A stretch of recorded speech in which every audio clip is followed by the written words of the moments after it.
Hello everyone, this is Marty P. Hill with Sweet Science Fitness Boxing Club, daily boxing tips and techniques. Today guys and girls, we're going to work on something I think is going to be super important, something that you guys are going to like.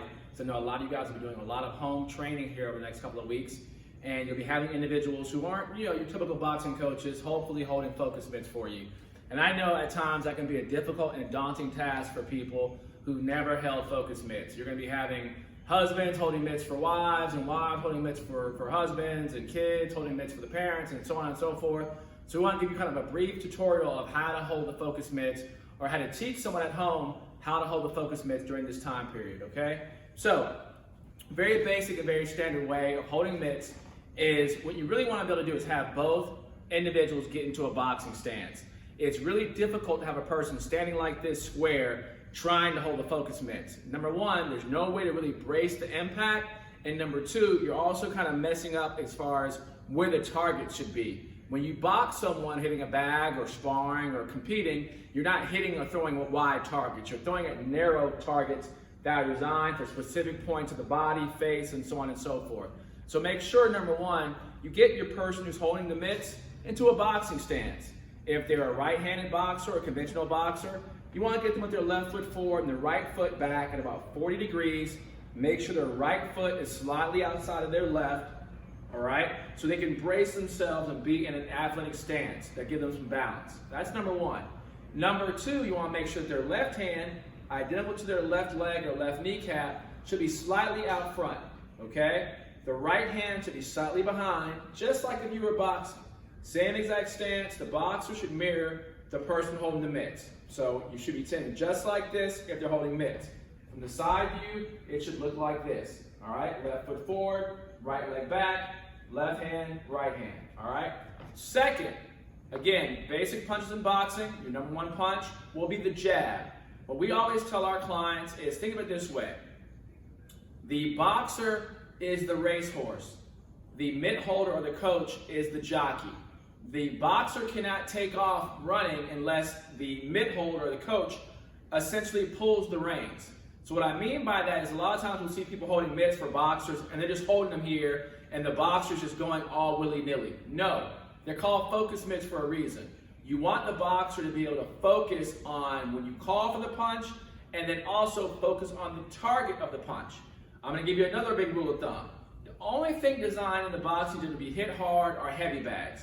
Focus mitts are designed for technique, fine-tuning, sharpening of the skills. They're not heavy bag workouts, so you shouldn't be trying to lay all hard into the punches on the focus mitts. They should be nice, reactionary punches, okay? So remember that. So we're back here. First punch will be the jab. Me, the jockey, boxer, the racehorse. When I ask for the punch, I'm going to let the boxer know, hey, I want a jab, before I even raise the target. So that gives a nice little rhythm between me and the boxer. So I'll say, okay, give me a jab. Now I'm not going to say right now, jab and punch. I want to develop a rhythm with my boxer. So I'll say, next punch is going to be a jab, okay? Boxer will acknowledge. I'll raise the target at a proper distance. Number one, eye level. Number two, I want to keep it aligned with my face. So I want my boxer to be punching straight. And when the boxer lets the punch go, at the end of their punch, I will slightly tap their glove. Just tapping the glove, okay? The most important factor here is making sure the boxer extends their punch all the way out. You reward the boxer with this nice tap, which gives them the idea to now bring their hand back, all right? You shouldn't be slapping at the boxer. You don't want the boxer not being able to extend their punch all the way out. Their job is to extend the punch all the way out, and once they do a good job of that, then you reward them by giving them the target. Only thing the target is in a focus mitt is a stop sign. That's all that it is. It lets the boxer know where to stop and where to recover. So remember that. Don't be out here. Don't be slapping here. Stop sign, they go back. Stop sign, they go back. Stop sign, they go back. All right?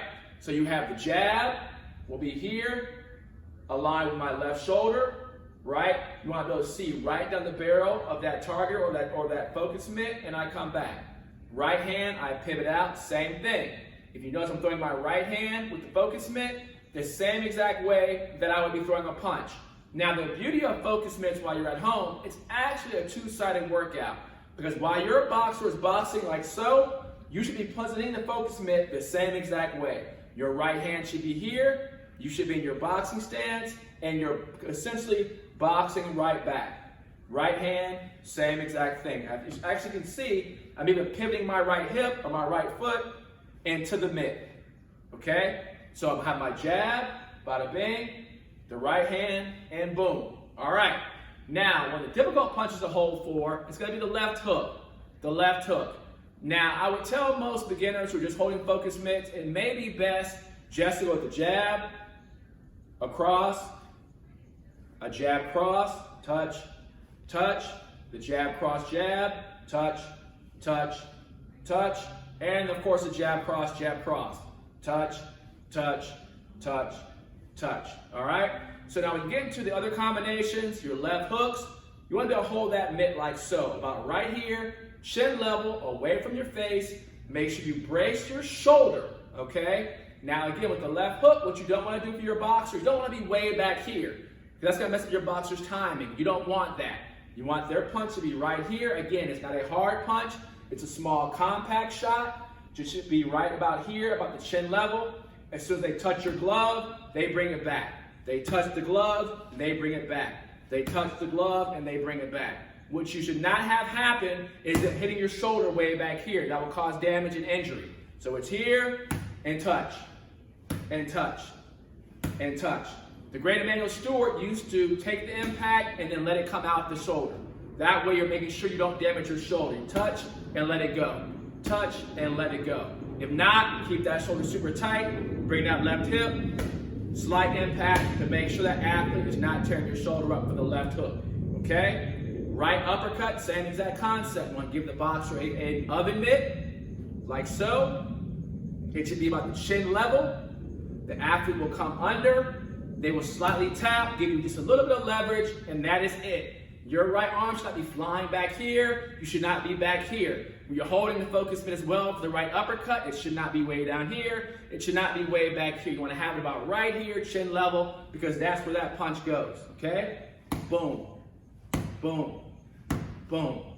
All right, same thing with the left uppercut, same exact concept. Boom, boom. Okay, so you hold for the left uppercut here, hold for your right here. Okay, so remember that. All right, so you've got your jab, your cross, left hook, right uppercut, left uppercut. Got it? Jab, cross, left hook, right uppercut, left uppercut. But all beginners should start with just your simple basic punches. Your jab, your cross, jab cross combination, jab cross jab combination, jab cross jab cross. That's like 4 to 5 rounds.